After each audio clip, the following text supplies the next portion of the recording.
Lorsque vous êtes généreux avec quelqu'un qui vous lui donnez de l'argent ou du temps, vous pouvez avoir l'impression d'être lésé. Mais si vous gardez ce que vous possédez, vous devrez vous en trouver mieux. Plus vous en gardez, plus vous en avez. C'est simple, non? Mais voici un autre point de vue.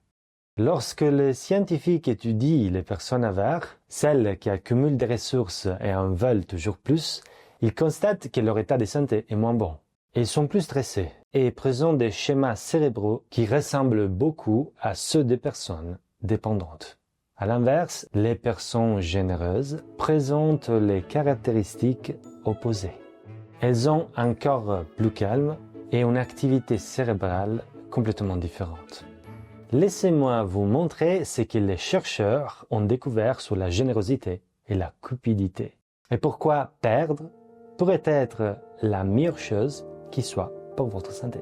Une étude à grande échelle a porté sur 200 000 personnes dans 136 pays, des nations riches comme le Canada aux pays moins prospères comme l'Ouganda. Les résultats ont été incroyablement cohérents.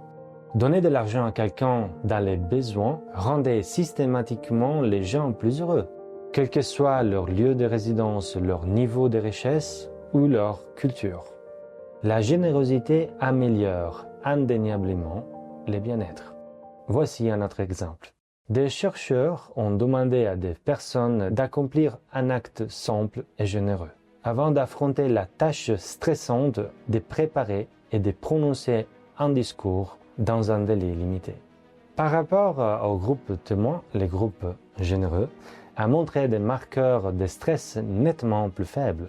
Leur pression artérielle systolique n'a pas autant augmenté pendant le discours et leur gestion du stress était bien meilleure. Être généreux offre également un avantage quelque peu inattendu, le soulagement de la douleur. Une autre étude a utilisé les tests de la pression froide. Si vous n'en avez jamais entendu parler, il s'agit de demander aux participants de mettre leurs mains dans l'eau glacée et de voir combien de temps ils peuvent supporter avant que la douleur ne devienne insupportable. Mais avant l'étude, les chercheurs ont demandé à certains participants de faire une bonne action, sans expliquer la raison. Certains ont accepté, d'autres ont refusé. Un troisième groupe a été obligé de la faire. Le groupe qui a accepté de faire une bonne action a déclaré ressentir beaucoup moins de douleur que les autres groupes de l'étude. Toutes les personnes qui ont réussi à garder la main dans l'eau glacée plus de 3 minutes étaient celles qui ont accepté de faire une bonne action. Les mêmes chercheurs ont ensuite testé cette hypothèse auprès des patients atteints d'un cancer et souffrant de douleurs chroniques. Ils ont demandé aux patients de s'entraîner à aider les autres pendant 3 semaines, en préparant des repas pour des autres patients, en nettoyant les espaces publics de l'hôpital et en accomplissant des petits services. Les résultats, les patients souffraient beaucoup moins.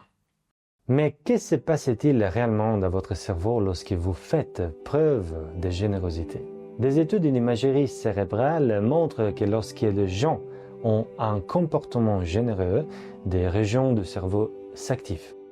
Ce sont les mêmes zones qui s'activent lorsque vous mangez quelque chose de délicieux ou que vous atteignez un objectif que vous vous étiez fixé. Votre cerveau traite la générosité comme une récompense. Des tout petits aux adultes, toutes cultures et situations confondues, la science les montre. Mais n'oubliez pas que la générosité doit être volontaire, authentique et venir de cœur. Vous pouvez essayer des choses simples. Aider un voisin à faire ses courses, faire un don, écouter un ami qui traverse une période difficile. Ces petits gestes s'additionnent, non seulement pour les personnes que vous aidez, mais aussi pour vous. Et voilà la conclusion de cet épisode de Force Vitale. Je vous souhaite une bonne soirée et à très bientôt.